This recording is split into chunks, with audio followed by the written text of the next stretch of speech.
Hello there. Today we will be reading the third chapter of Ratburger. So, the name of this chapter is Nothing. I lost my job, said Dad. No, said Zoe.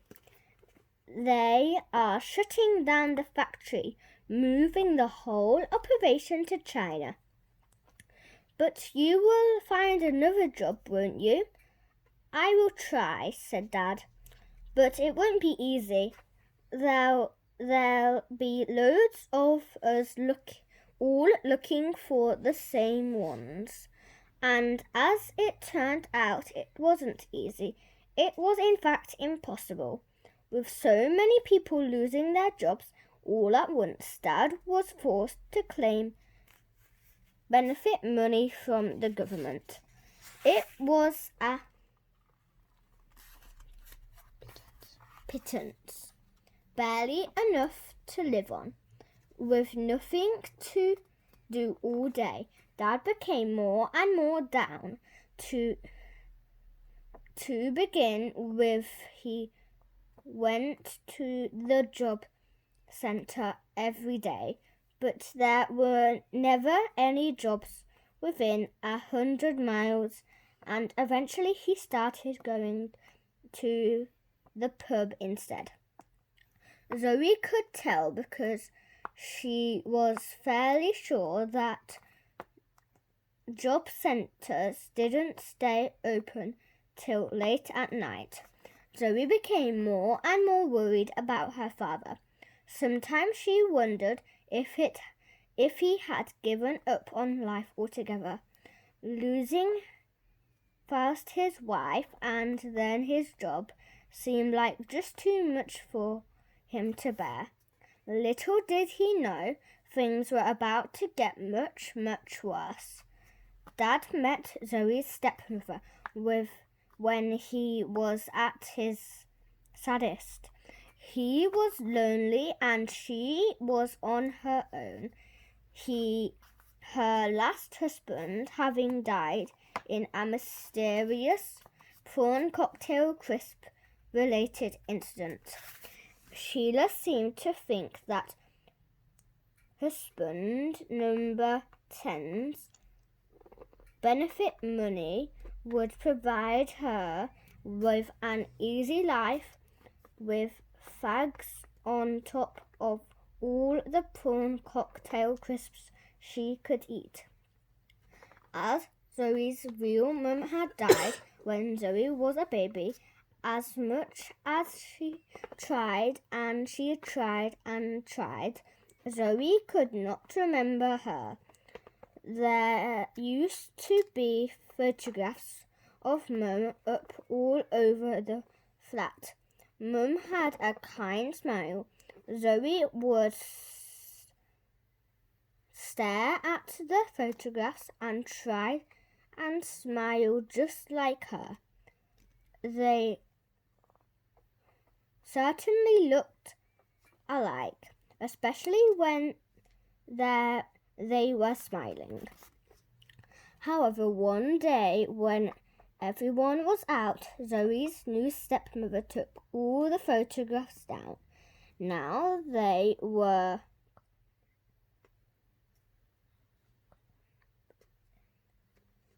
conveniently lost, probably burned.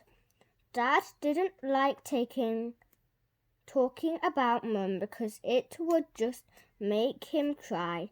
However, she lived on in Zoe's heart. The little girl knew that her real mum had loved her very much. She just knew it. Zoe also knew her stepmother did not love her or even like her very much. In truth, Zoe was pretty sure her stepmother hated her. Sheila treated her at worst as an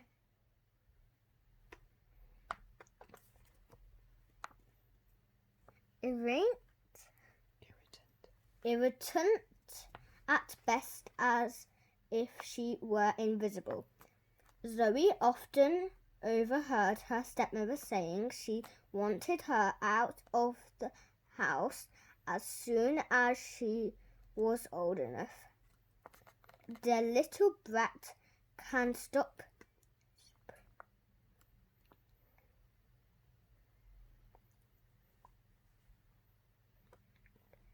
sponging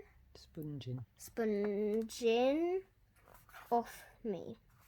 The woman never gave her a penny, not even on her birthday. That Christmas,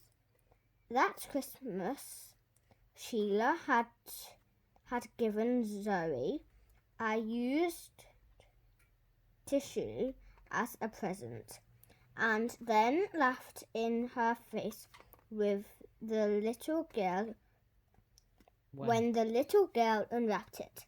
It was full of snot. Soon after Zoe's stepmother moved into the flat, she demanded that the hamster move out. It stinks, she shrieked. She shrieked. However, after a great deal of shouting and slamming of doors, Zoe was finally allowed to keep her little pet. Sheila carried on despising Gingerbread,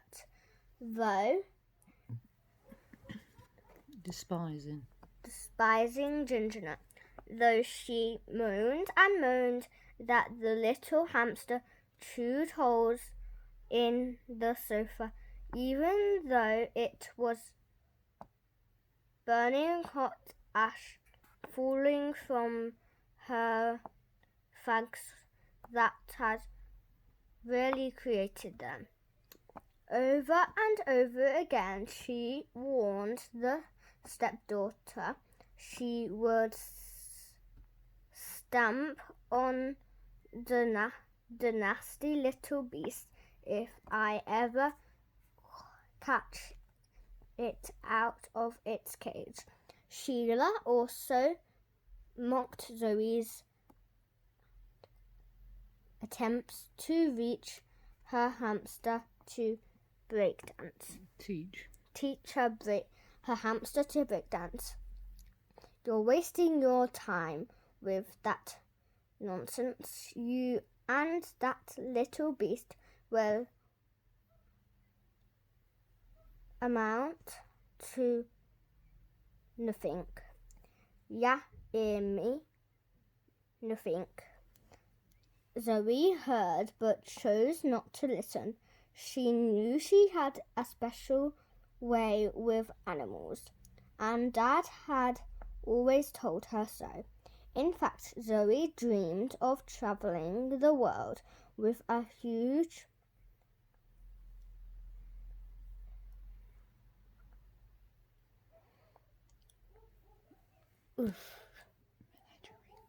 menagerie of animal stars. One day, she would train animals to do extraordinary feats that she believed would delight the world.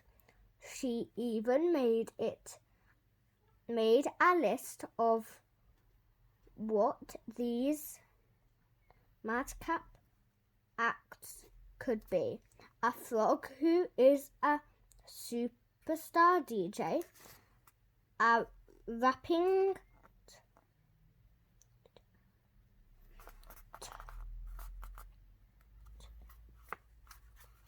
terrapin, 2 gerbils who ballroom dance together, an elephant who sings opera, a donkey who does magic tricks, a tap dancing centipede, a boy band comprised entirely of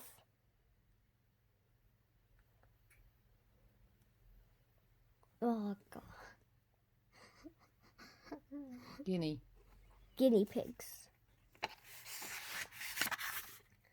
A street dance group of tortoise, a cat who does impressions of famous cartoon cats, a ballet dancing pig, a worm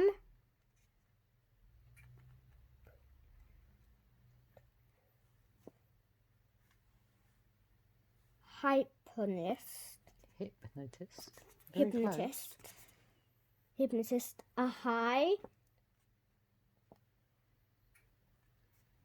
wire acrobatics act with cows, and an ant who does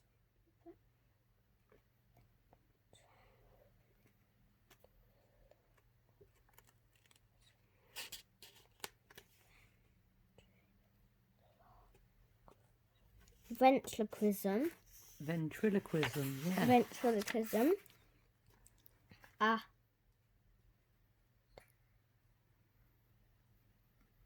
A daredevil mole who does incredible stunts like being shot out of a cannon, a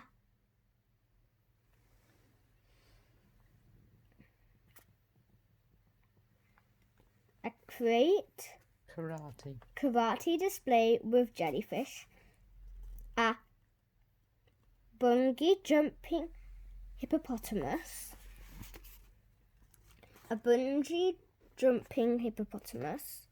Zoe had it all planned out. With the money the animals earned, she and her father could both escape the leaning, crumbling tower block forever. Zoe could buy Dad a much bigger flat, and she could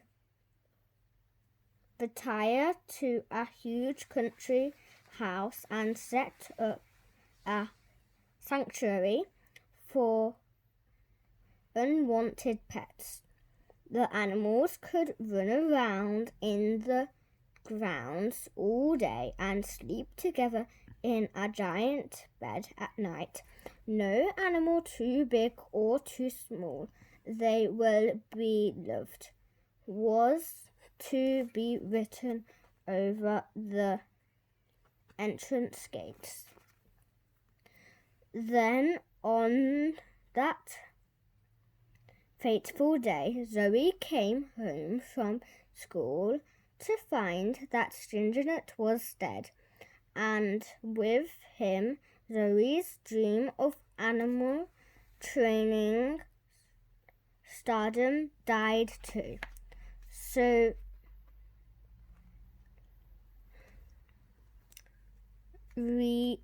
reader, after that little journey back in time, we're back at the start and ready to get on with the story.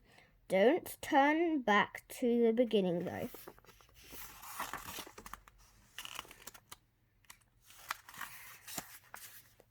That would be really stupid, and you would go round and round in circles, reading the same few pages. No, move on to the next page and I will continue. Now move on to the next page and I will continue with the story. Quickly stop reading this and move on now.